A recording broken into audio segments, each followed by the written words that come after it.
Go. Oh, it's a phone. Okay.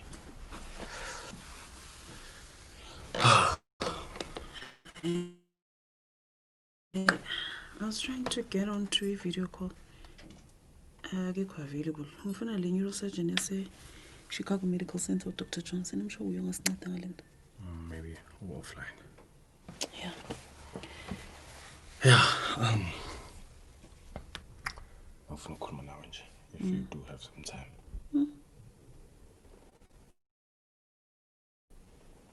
Yeah. Indaba kaLindani. No, I'm still shocked, to be quite honest. I don't understand ukuthi kwenzakale kanjani. uLindani out of all people uwile. Kanjani ejwayele le ndlela.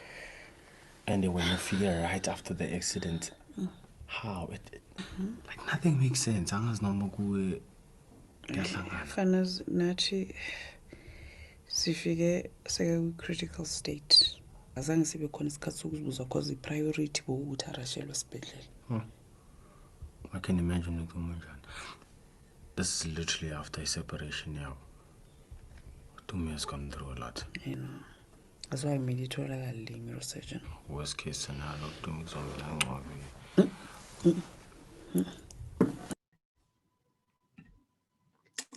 Hello, everyone, and welcome to another edition of the Loeries Creative Hour. If you're wondering about that really nice, almost cryptic video, we will explain more as we go through our session today and let you know in terms of some insights in terms of why we played it and what you actually watched. But before we go into it, just to remind all of you, thank you all for joining us today. We are discovering content creation with our two guests, Fahmeeda Cassim-Surtee, who's the Group Chief Executive Officer at DSTV Media Sales, and Agisanang Masekela, who's the Senior Manager of Content Creation, Content Discovery at DSTV. If I can welcome my two guests on, if I can just ask you maybe switch your mics on and your cameras, and then we'll start our chat. As we're waiting for them, hi Fahmeeda, how are you doing? Hi Preetesh, how are you doing? Fantastic, thank you so much for joining us. Great, thank you. Good to be here. So good to have you. Aki, so good to have you. Thank you so much for also joining us. Come on, mute. Hello. How's everyone doing? Hello, Preetesh. Hello, Fahmeeda. Good to see you all. Good to see you too. I like your background better. Yes, it seems like you're in a much more fun spot with the northern lights behind you versus. Why not? I figured why not. Brilliant. So for everyone joining us, I'm really looking forward to our chat today, discovering content creation. As you all know, we're a week away. Monday will be exactly a week away till the start of Loeries Creative Week 2020. And what a different Loeries Creative Week it's going to be. One, obviously we're all sad that we can't get together, but it's the absolute right thing to do considering the year we've had. But the amazing thing is we've got an amazing schedule. It's now 5 days. We're going to have over 50 speakers from around the world, over 70 hours of content. We're going to put the content word in there. And what's really, really amazing is we have nearly 30 countries represented on the schedule. So it really is going to be a strong regional initiative and also a strong global affair in terms of having people from around the world. So looking forward to having all of you join us. If you haven't got your tickets yet, please go to loeries.com and you can follow the link and see how you can get your tickets. But today we're here to discuss this discovery of content, and maybe Aki, starting with you, because you've got content in your title as Senior Manager of Content Discovery. Tell us more. What do you do, and why do we need to discover content? That's an interesting question. Thanks, Preetesh. Well, essentially what I do is there is a hell of a lot of content that exists from a multi-choice perspective. I look across all the various business units and collaborating with various teams in how can we surface the right content to the right customer at the right time and on the right device. That's essentially what I do, and I do so doing using a mixture of traditional and contemporary marketing methods everything from some of the more, contemporary algorithms, everyone's favorite word, to some of the more traditional forms of marketing as well. And it's quite a very interesting and new space, very exciting. Yeah. Amazing. And I think also what's useful is, in order to ensure that content is delivered and served, you need people like Fahmeeda to be involved. So Fahmeeda, who's a good friend of the Loeries for a long time, can you tell us more in terms of how you support this content ecosystem? Yeah, I think that, the important thing maybe for people to also realize that the creation of good content is also an expensive business, right? So when you've got brands to be able to support that in the ecosystem, it makes it much easier.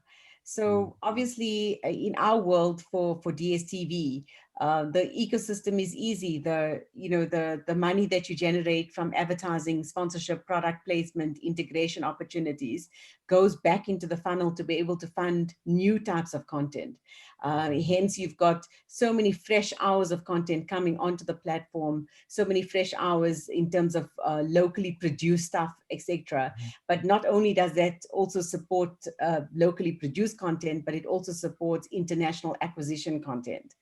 So I think that it's all part and parcel of what it means. And I guess for people that are invested in the Loeries, or for the committees that are involved and the marketers that are involved, the important thing is that, the platforms that you create around this content becomes critical in order to attract viewers, consumers. It's a really good marketing platform. So from that point of the ecosystem, that also works. And I always get into conversations with people around this, like, why do we have to have sponsors on the show? Why do you have to? And I think it's absolutely necessary. But not only is it necessary, it can be done in such a good way that it supports the content that sits on the various platforms that Achi is making sure viewers actually find. Amazing. I also want to say hello really, really quickly to I was just having a look, and there's numerous people joining us on Facebook Live. So to everyone on Facebook Live, thank you so much for joining us across Africa and the Middle East. But also on Zoom, we have a few people. So just to say hello, Tess Mina, Vishal Yadav, we have Pulemusi, Spero Patricius, Lee Andrews, just a few of the people on. Thank you so much for joining, and good to have all of you as part of this conversation. Remember, for those on Zoom, if you do want to ask any questions, please use the Q&A function, and I can pose it to our two guests. If you have any comments, there's also the chat function, so feel free to share what you're experiencing. And if you're on Facebook, you're welcome to leave your comments there. Tough to read it when we're on this, but you can read it and we'll have a look at it later. So Aki, maybe one of the things that's also really, really useful is how are the needs for content actually changing amongst consumers these days? And there's always this flux and flow that's actually happening. How do you cope with that, and how do you actually track the changes in consumer needs? So that's an interesting question, because with the proliferation of, I suppose, digital platforms, what we're essentially seeing is, the fragmentation of devices, if you will, right? And we find ourselves as human beings, right? And specifically as brands in this realm, having conversations around the attention economy, right? How is it that a brand can drive that top of the funnel awareness of their product, of their guiding principle, so that they can push consumers down that conversion funnel, whether it be to get a lead or to purchase a particular product or go to an awesome event happening this weekend.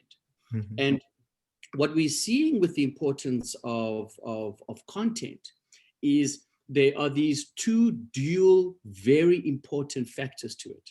Fahmeeda touched on the first one, and I completely agree with her. And that is around that quality, right? That storytelling, right? At the end of the day, we are still human beings, right? We are drawn by emotions. And it's important that as a brand, they need to be able to take their guiding principles and to translate that into content that quite frankly is simple for customers comprehend, right? Secondly, there is the leg of ensuring that it actually reaches the correct audience, right? And it does so in a way that has an understanding of how consumers navigate through today's world. And when I talk about navigating through today's world, you can imagine, when I talked about the fragmentation of devices, there is a movement that if we just look at, this morning, for example, you're on your mobile phone, you switch on the radio to hear something else. You then go watch a little bit of news in the morning. You then driving potentially on your way to work if you're not working from home. And how can a brand have an understanding of how consumers move through these respective platforms in better understanding as to how do we drive our message to that audience in order so that they can take attention? And with this, attention economy, you find ourselves nowadays where a brand isn't necessarily competing with its closest competitor. A social media platform is competing with a gaming platform, is competing with a broadcaster in order to have that attention. And it's a very interesting space in that sense. I find what you're saying about the attention economy and how there's this fragmentation that's happening, so I came from the brand world, and I know one of the challenges we always had is trying to reach consumers was really, really tough. Fahmeeda, how do you ensure that you're able to educate brands in terms of the various opportunities that are available, especially when you consider that consumers' attention, one, is so fragmented, and obviously there's so many different channels for you that you need to actually play in? Yeah. So I think Preetesh, I would say that it all starts off with a really good relationship with the brand, because often these things are partnership driven. So once we have an understanding of what the brand wants to achieve, it's easy for us to propose solutions that sit across all our various channels and opportunities, right? And the important thing to mention is that, and I think, Preetesh, when you played the clip up front, if I can just sort of make reference to that. So that was a in partnership opportunity with Samsung, who basically were launching the new Samsung Fold device. And The River is one of our very popular soapies on DSTV across the Mzansi platform. And it delivers a high amount of ratings, so your reach in terms of that show is quite high.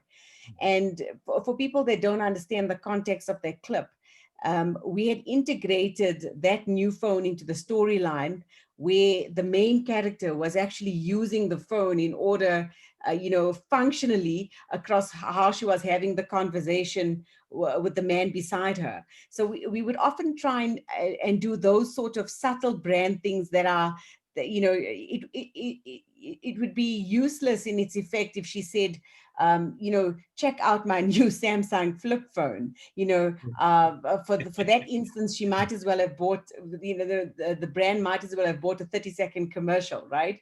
But for her to be integrated into the story, and she's basically using the function of the phone, that has far more brand relevance for Samsung whenever they're trying to communicate a new property, and especially in a high reach environment like the River.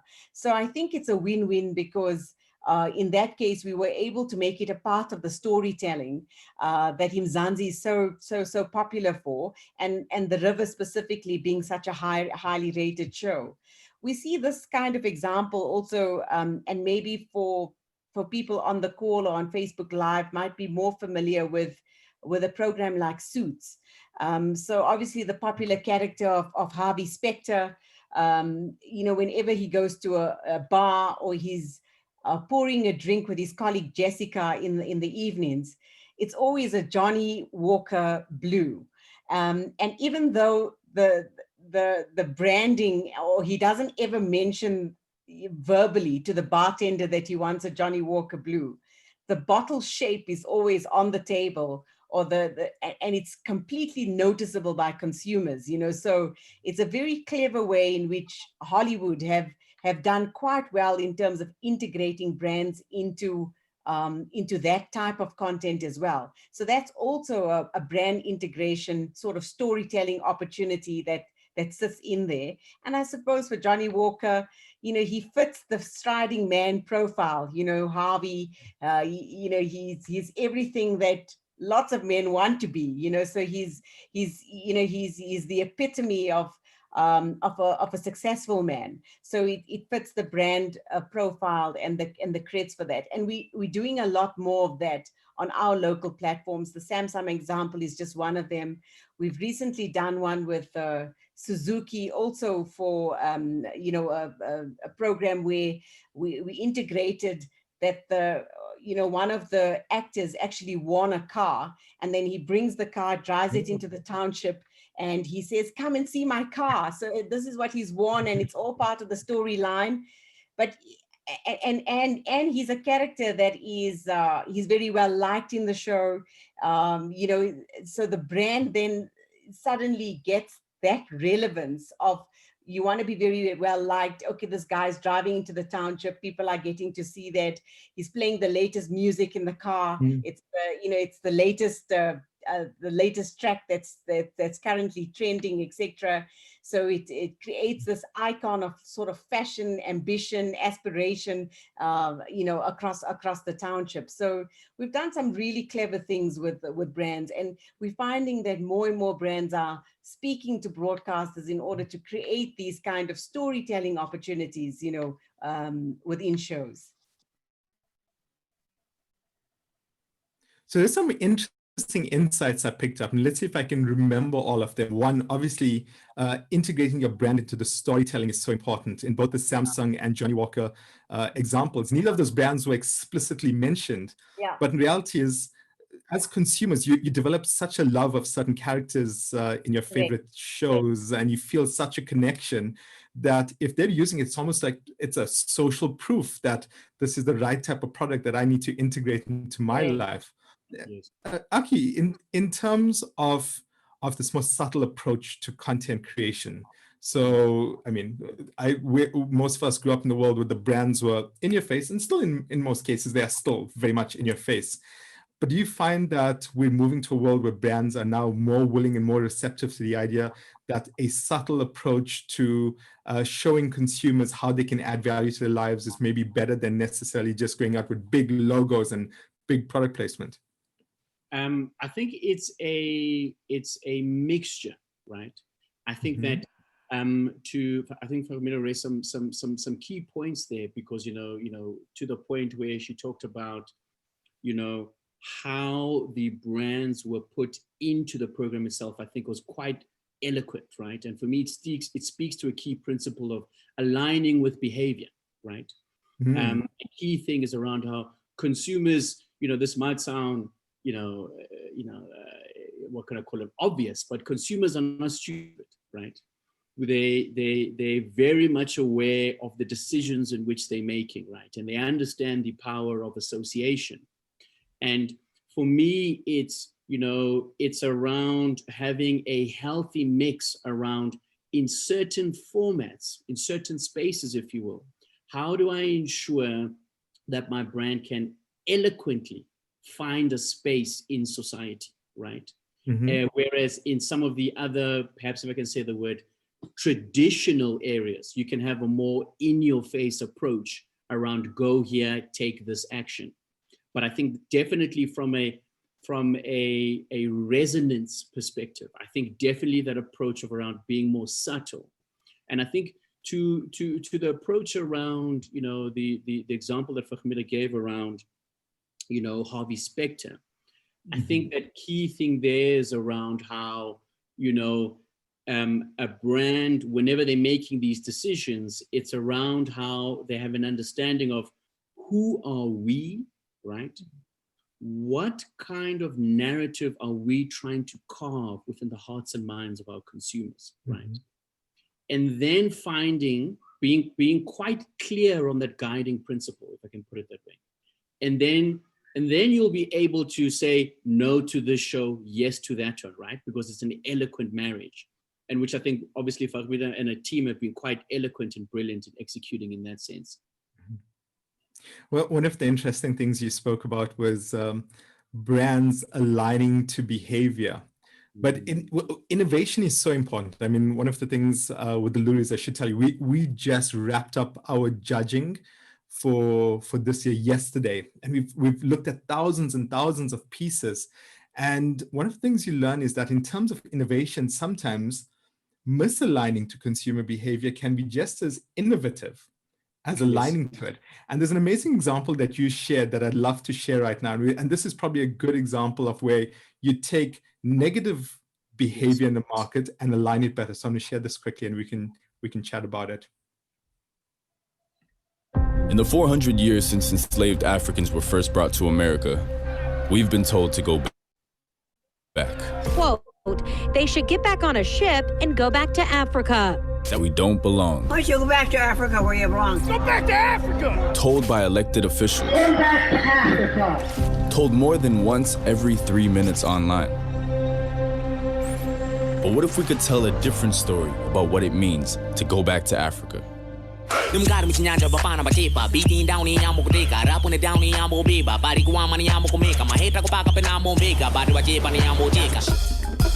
This is Go Back to Africa, a Pan-African tourism campaign for Black and abroad that hijacks real hate as it happens in real time on Twitter, erases the racist context, and displaces it with the positive vision of Africa through hyper-targeted ads for each of Africa's 54 countries. But we had another problem.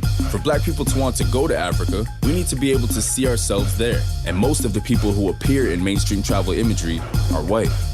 So we developed an algorithm that pulls hundreds of thousands of travel images from Twitter, Facebook, and Instagram, uses Google Vision AI to find the ones likely to contain Black travelers, analyzes and tags the content, and pulls them into gobacktoafrica.com. A first-of-its-kind, socially sourced content platform of aspirational Black travel. From Algeria to Zimbabwe. This platform also becomes the foundation for a programmatic influencer marketing campaign. So if one of our millennial targets likes cuisine, adventure, and wildlife, they get a custom ad designed to help them see themselves there.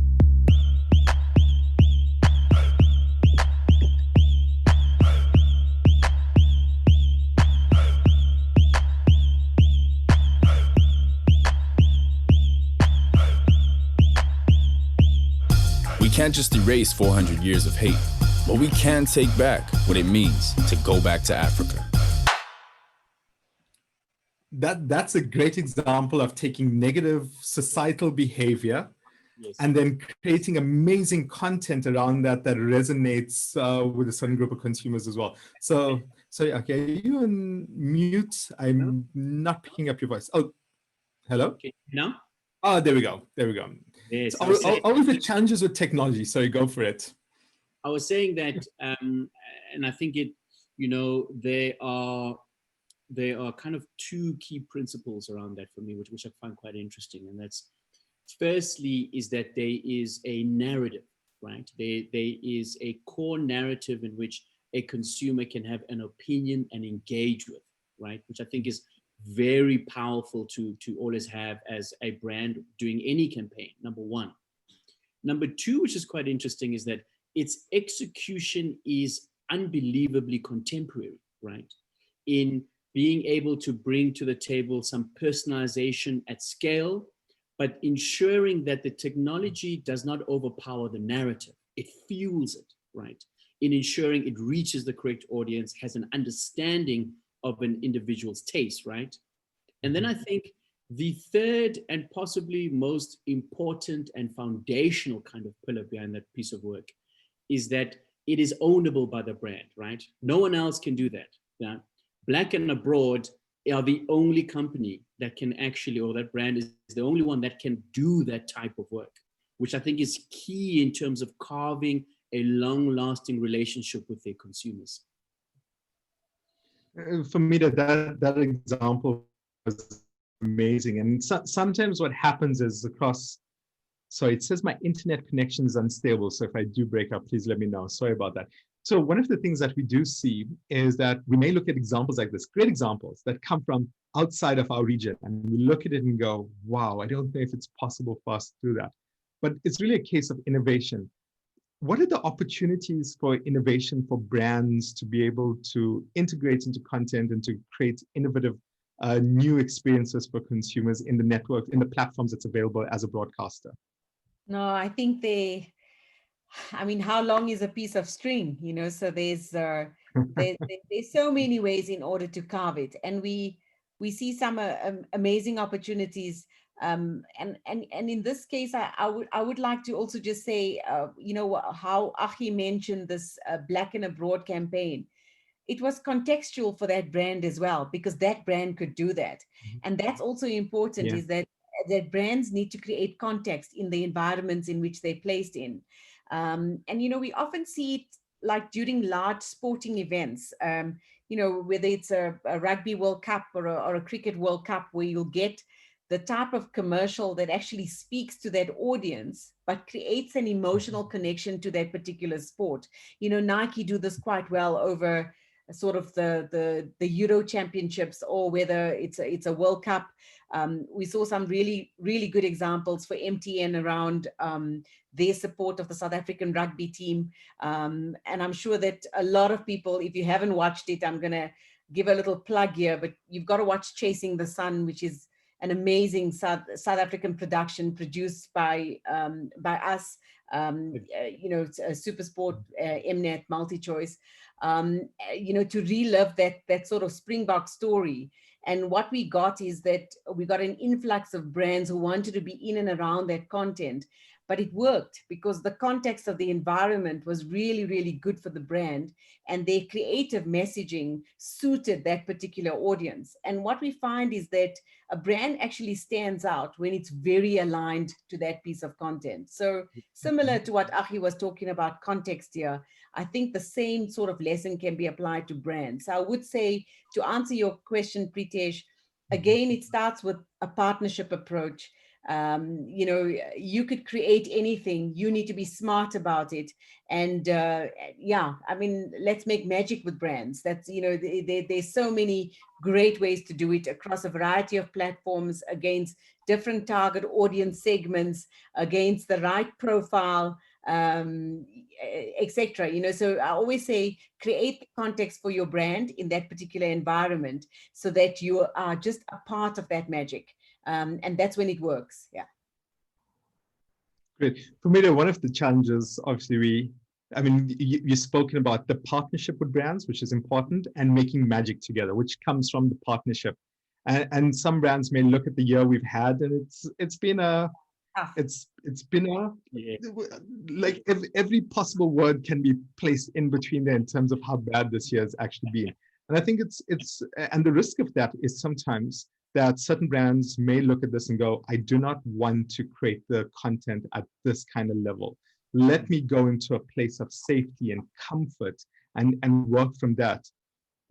What advice would you give to brands who are now thinking that maybe I should just play it safe at this point? Any advice to brands like that? I think that at a time like this is actually the time that inspires innovative thinking. And I'm sure that a lot of people that are on this webinar have experienced that in their business in some shape or form or the other. You're doing something completely different during the COVID year than you've never done before. So why not also extend that in terms of marketing, your brand, your outlook, how you see things. And we have seen some clever examples of how brands have done it, where they've actually managed to promote a different part of their business, or launched a new product during a COVID time, and it's actually worked for them and paid off. And we've seen it with some of the retailers, where a lot of their businesses had to turn into e-commerce businesses. We've seen it where restaurants who are SMEs on our platform have had to reimagine their businesses into food wholesale markets. So I think it's just really about saying that if there was any time, this is the best time to actually do things completely innovatively. Like, don't let what's happened with the COVID pandemic stop us. It's actually the best time to create innovatively, because it's a time where there's no rule set. Chaos, there's chaos, right? Yeah. That's really good advice. And I think, also as us as consumers, even if we just put our consumer hat on, you still demand the same level of innovation from brands and the same brand experience. And I think for a consumer, it's very noticeable. Yeah. So Preetesh, I just wanted to mention one more, Yeah. a clever idea where, obviously we had alcohol restrictions over over parts of the lockdown. And what was so clever was that we had alcohol brands actually supporting us in in-home lockdown parties. So we created a piece of content together. We got DJs who were able to broadcast from their homes. Aki, I think you will know that there was a huge success in terms of ratings for those sort of Friday night places that people could come to Channel O, and there was their favorite DJ playing their tunes. People, we gave people an opportunity to party at home because we knew that they couldn't get to a nightclub. And then we got brand support in terms of that as well. And those brands, even though some of them couldn't sell their product, they still pushed it because they knew that the lockdown is not forever. So there's the brands who are in it for the long gain as well. So yeah, it's commendable. That's what I would say. Great. And Aki, I see you've been nodding quite a bit whenever Fahmeeda was mentioning innovation and the need to innovate in terms of the content that's being created. What are your thoughts on this? No, I completely agree with Fahmeeda, because I think it's definitely the time to be innovating. And the reason behind that, is around how there are new conversion funnels that are occurring, right?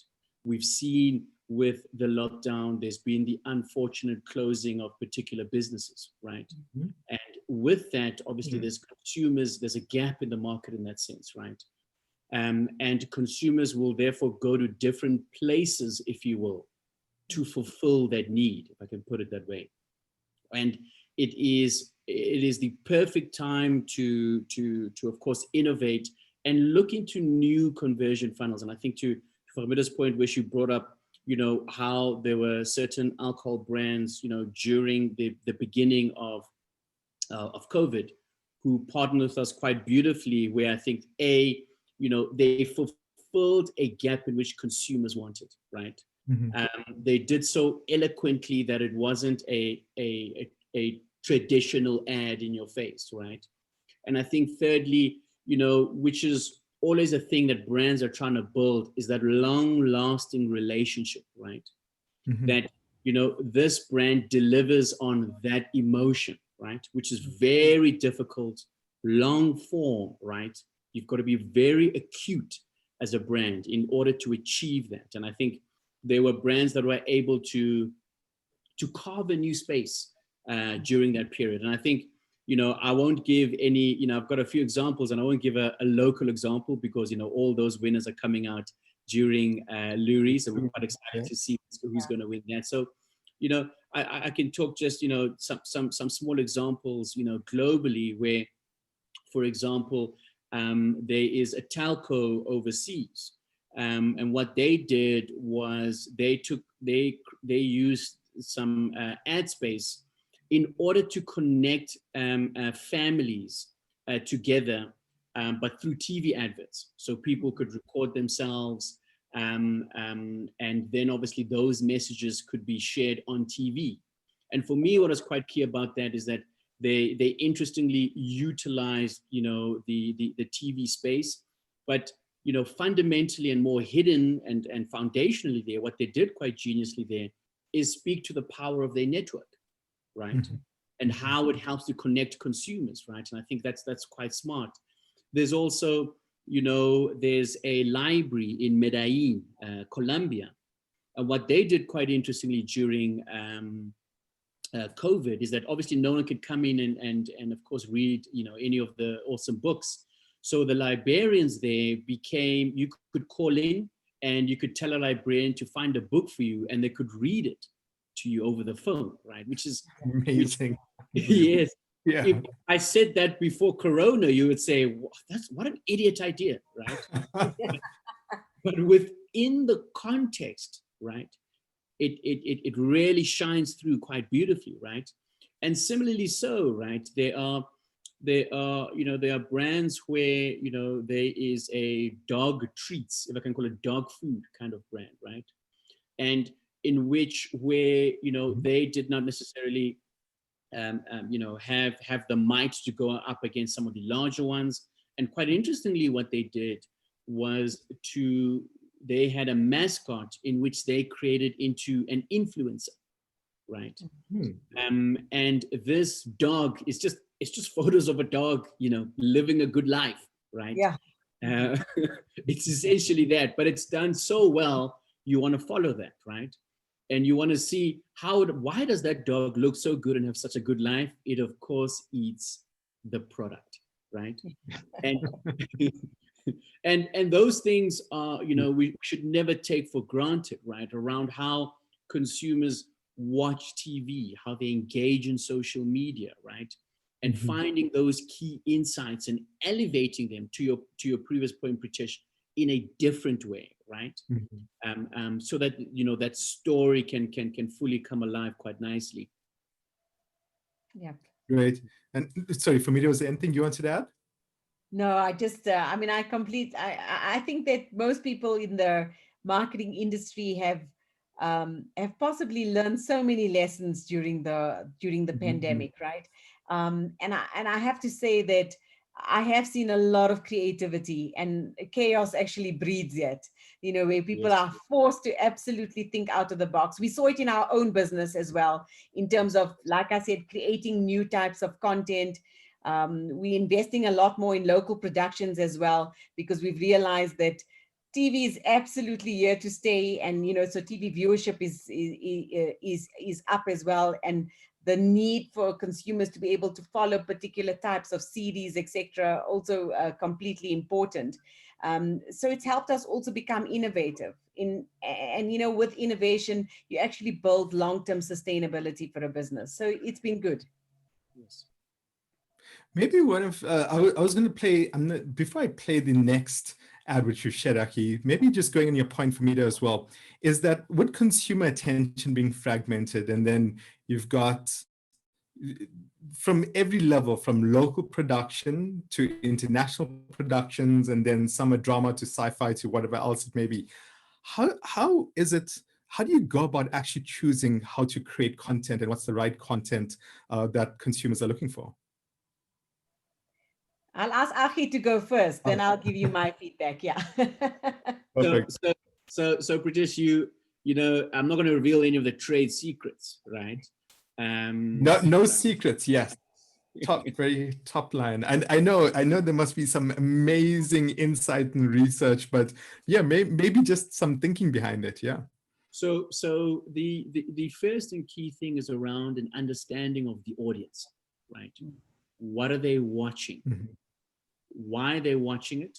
At what scale are they coming to the party in terms of watching, right? And when we look at this audience, when are they watching? What is the makeup of their day, right? Because I might be a consumer that who only watches, for example, video on demand because of a particular lifestyle that I lead, right?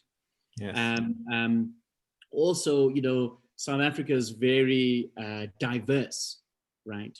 And you can imagine having to create content that caters to all or some of those audiences, tailors the outcome of the work in itself, right? Also, outside of the numbers in which we look at, there's also where, the brand, where MultiChoice is headed, right? And how, we are positioning ourselves in the hearts and minds of our consumers across the continent, right?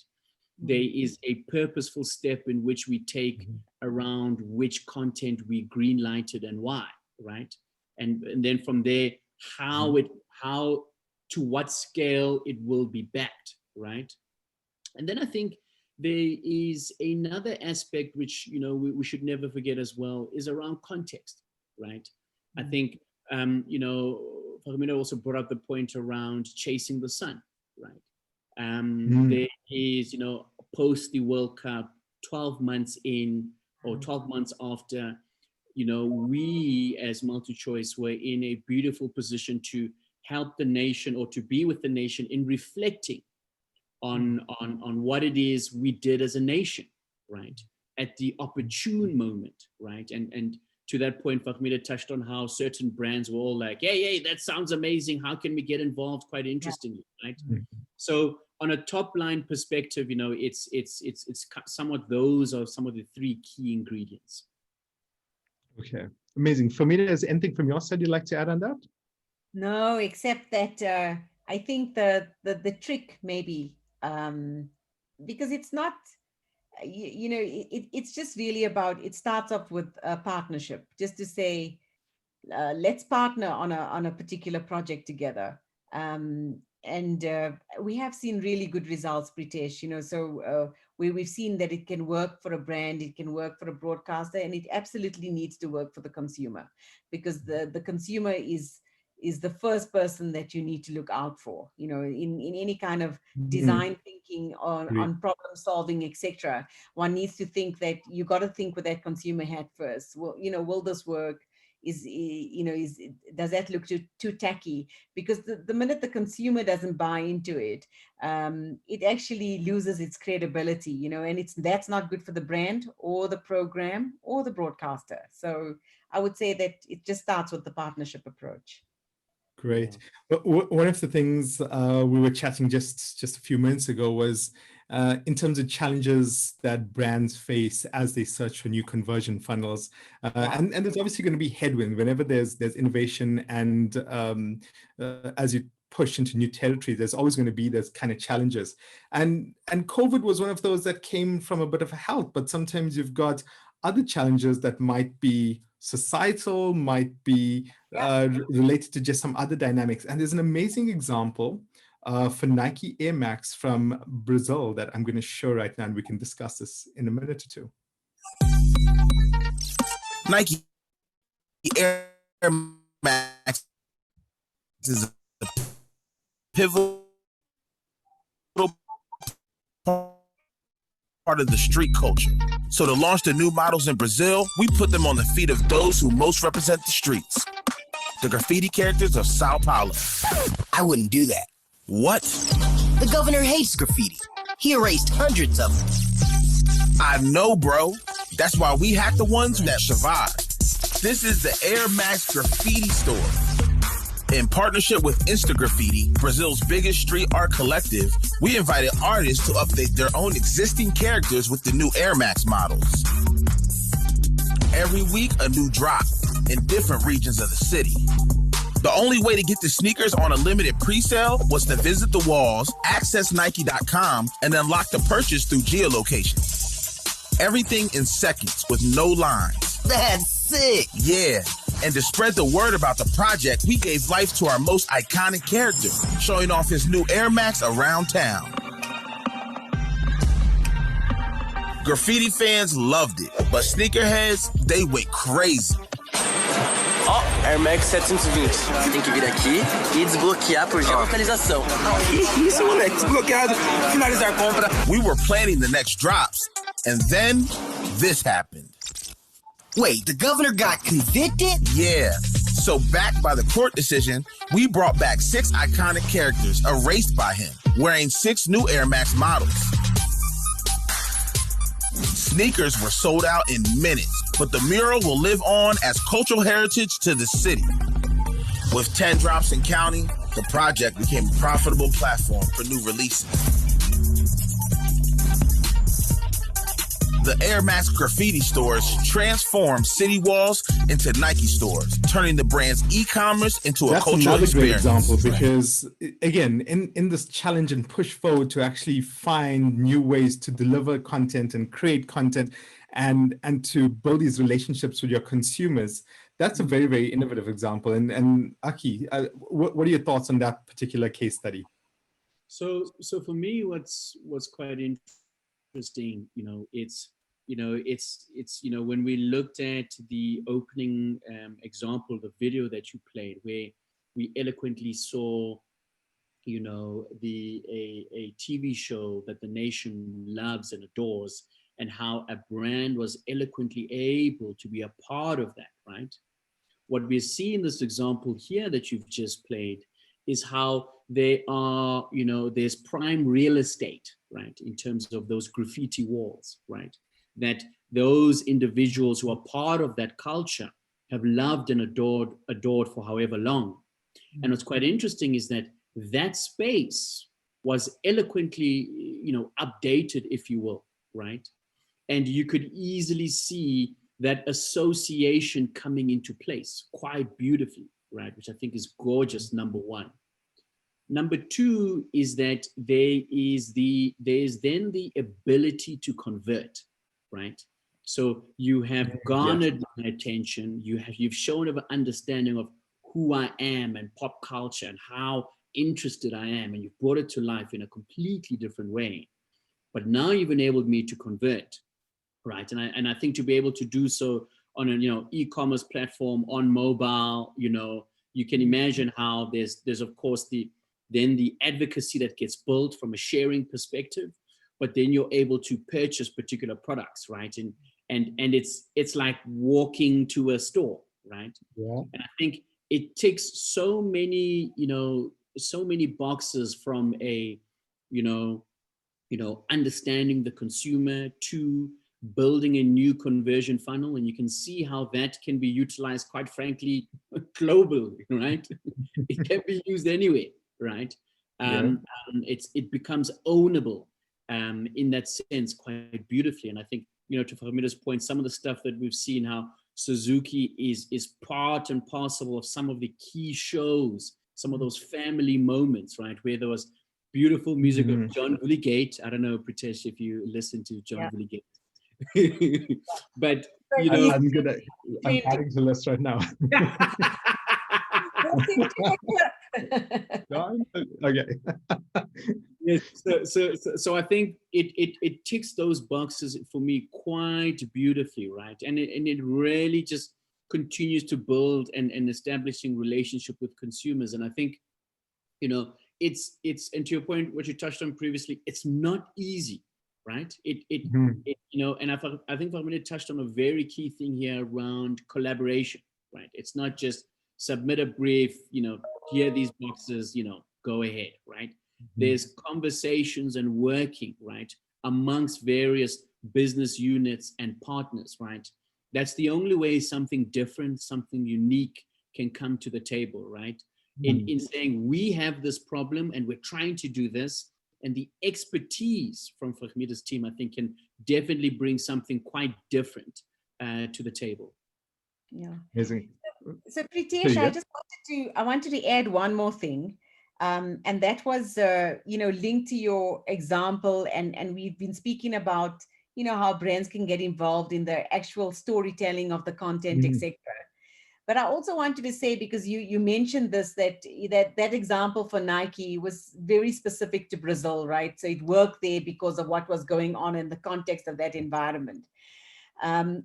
What is important also is that, and we see this across some of our platforms in other countries.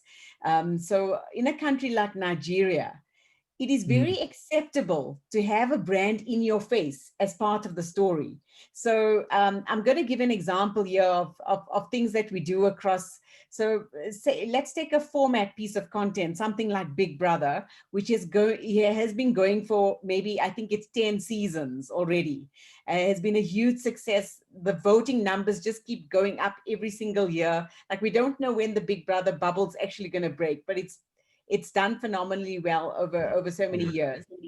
And if you watch that piece of content, actually the brands generate the content because it's so linked to this brand sponsoring a particular task. There's a games night, which is sponsored for this year, because the headline partner was Betway. They have these like Betway chips. And and it's so obvious and it's so in your face, but it's so acceptable. So I think that's also important, is when you show that Nike example, it just reminded me of the fact that actually that, in the context of where you are actually putting that branding and message, in some contexts, an obvious branding thing actually does work.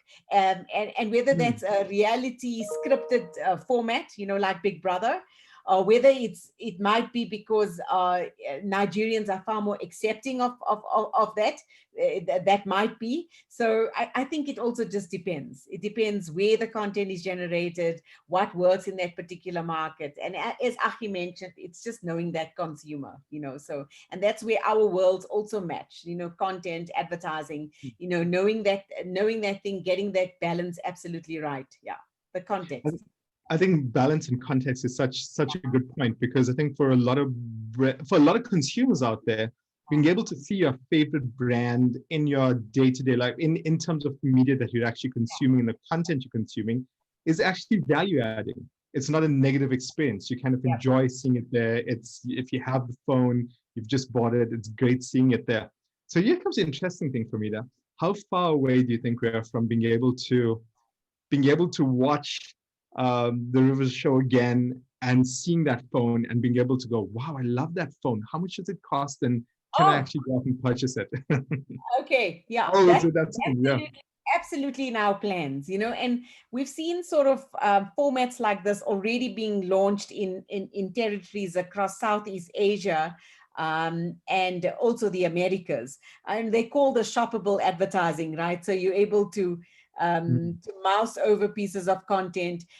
You obviously need connectivity across your TV screen to be able to do that, but it's something that we would definitely be testing in the near future, because it is, it is exciting for consumers. They see their favorite star maybe wearing something that they absolutely like. Where did she get that top from? How much is that BMW car? So creating a proper return path journey between the consumer and the advertiser. It's on the cards. Perfect.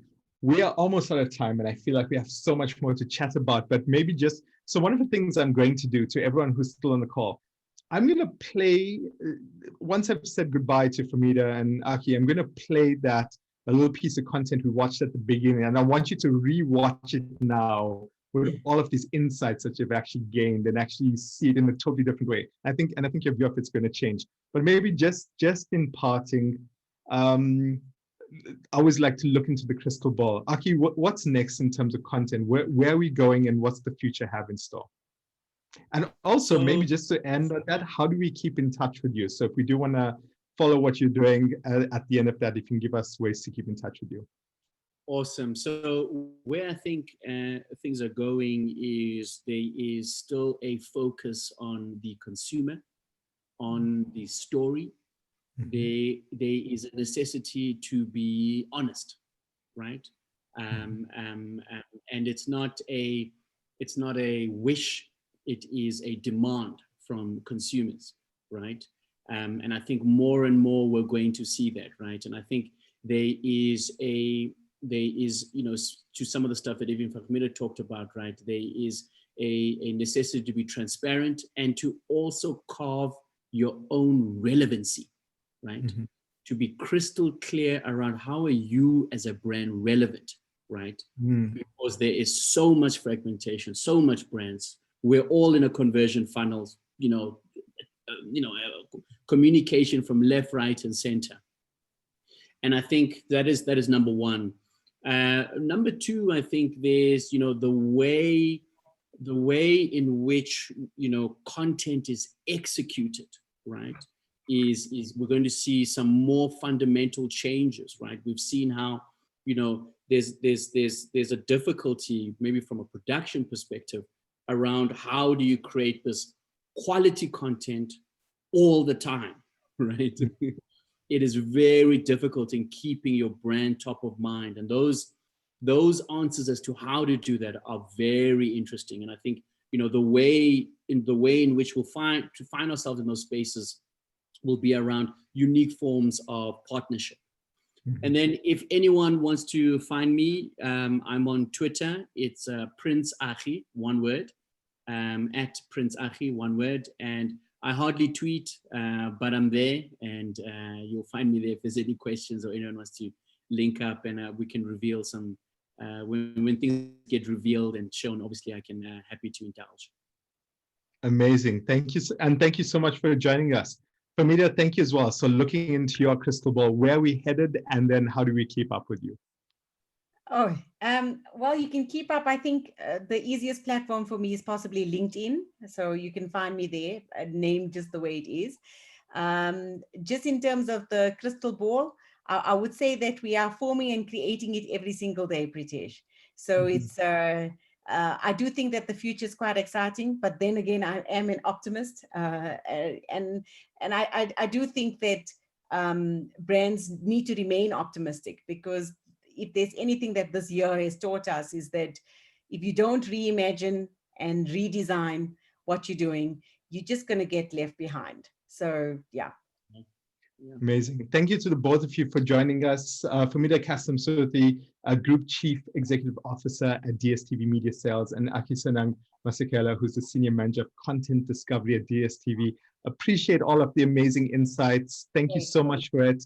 And to everyone else, just remember Loeries Creative Week happening from 16th to 20th of November. Don't forget to join us. Again, some amazing content for you to actually view. But one of the things I want to leave you with is let's have a look at that little piece of content we watched at the beginning, and now look at it after you've seen all of these amazing insights. Thank you, Fahmeeda. Thank you, Aki. Appreciate your time. And thanks to everyone for joining us. Thanks. Bye-bye. Bye.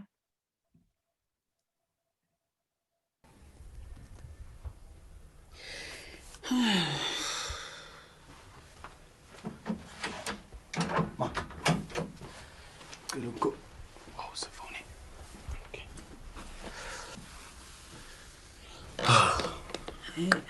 I was trying to get onto a video call. Available. Unfortunately, neurosurgeon is Chicago Medical Center with Dr. Johnson. I'm sure we almost not talent. Maybe we're offline. Yeah. Yeah. If you do have some time. Yeah. Indaba Kalindani. No, I'm still shocked, to be quite honest. I don't understand ukuthi kwenzakale kanjani. Ulindani out of all people, uwile. Kanjani ejwayele le ndlu. And when you figure right after the accident, how it like nothing makes sense. Angazi noma kuwe kuyahlangana. Fanas nathi sifike seke critical state. Azange sibe khona isikhathi sokuzibuza cause i-priority bokuthi arashelwe esibhedlela. I can imagine it. This is literally after a separation now. Tumi has gone through a lot. You know. That's why I made it all like a neurosurgeon. Worst case scenario, Tumi is all